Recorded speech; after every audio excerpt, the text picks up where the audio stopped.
Assalamualaikum warahmatullahi wabarakatuh. Eh, Melanjutkan pengantar algoritma bagian 2 bersama saya Ahmad Samsudin.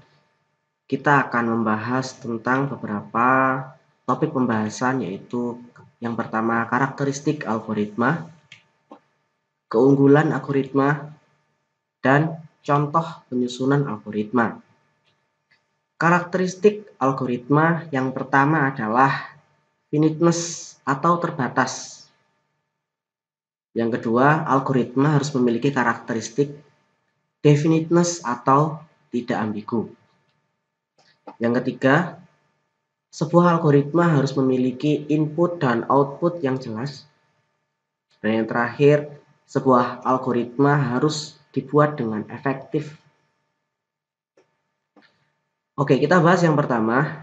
Yang dimaksud dengan terbatas atau finiteness itu adalah dalam prosesnya algoritma harus memiliki akhir dan jumlah langkah yang terbatas. Hal ini seperti menghitung pi atau 22/7, itu harus diberi sebuah batas akhir agar perhitungan yang dicari itu bisa berhenti dengan batas akhir yang ditentukan. Atau contoh yang lain adalah menghitung akar 2, dalam sebuah algoritmanya harus diberikan sebuah batas akhir agar proses bisa berhenti. Karena jika tidak, proses itu akan berlangsung atau berjalan secara terus-menerus karena kedua bilangan itu adalah termasuk bilangan irasional. Selanjutnya, karakteristik algoritma yang kedua adalah tidak ambigu atau definiteness, yang berarti setiap langkah proses dalam algoritma harus jelas dan tidak membingungkan. Ini adalah contoh dari sebuah karakteristik algoritma yang tidak ambigu. Misalkan, ambillah beberapa bilangan bulat positif dan kalikan dengan 4. Kata beberapa dalam pernyataan ini adalah kata yang ambigu karena tidak memiliki nilai yang definitif atau tidak jelas. Maka bisa kita ubah menjadi ambillah 10 bilangan positif dan kalikan dengan 4.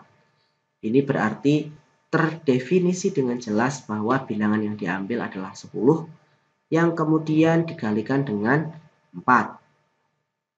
Selanjutnya adalah sebuah algoritma harus memiliki input dan output, yaitu minimal memiliki input 0 atau lebih dan memiliki minimal 1 output. Artinya, sebuah program bisa tidak memiliki input, namun harus memiliki 1 output. Dan yang terakhir adalah efektif. Setiap langkah proses dalam algoritma harus dibuat dengan efektif dan sederhana. Artinya, algoritma ini harus dibangun dengan tujuan secepat-cepatnya dan tidak bertele-tele, serta secara sederhana.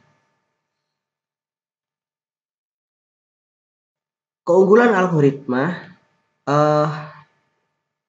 Algoritma memiliki keunggulan yang pertama adalah algoritma tidak tergantung pada bahasa pemrograman manapun. Yang artinya, ketika Anda menulis sebuah algoritma, kita bisa menuliskannya ke dalam banyak sekali bahasa pemrograman. Notasi algoritma dapat diterjemahkan ke dalam berbagai bahasa pemrograman dan akan menghasilkan output yang sama. Dan yang terakhir, tidak ada notasi baku di dalam penulisan algoritma. Berikut ini saya tuliskan contoh penyusunan algoritma. Misalkan ada sebuah perintah untuk menuliskan algoritma, yaitu menghitung luas lingkaran. Menggunakan bahasa manusia, kita bisa menuliskan prosesnya sebagai berikut. Yang pertama, inputkan nilai jari-jari lingkaran. Kemudian, hitung luas lingkaran menggunakan rumus pi kali jari-jari kuadrat. Dan yang terakhir, tampilkan nilai luas lingkaran. Jika pernyataan ini kita ubah menjadi flowchart, maka hasilnya menjadi seperti berikut ini. Mulai, kemudian ada bagan bentuk proses, masukkan nilai jari-jari, kemudian diproses, luas 3,14 dikali jari-jari kuadrat, ditampilkan dan selesai. Beberapa simbol di dalam flowchart ini akan kita bahas pada pertemuan selanjutnya. Dan yang terakhir, menggunakan pseudocode hasilnya akan menjadi seperti ini. Yang pertama, input jari-jari, kemudian hitung luas dan output luas. Kita amati dari beberapa ketiga model algoritma tadi, diketahui ternyata pseudocode memiliki bentuk yang paling sederhana dan relatif mudah untuk dipahami. Demikian penjelasan pertemuan pertama kita untuk pengantar algoritma.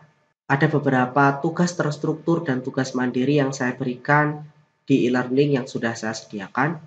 Silahkan Anda baca petunjuknya dan Anda kerjakan dengan baik.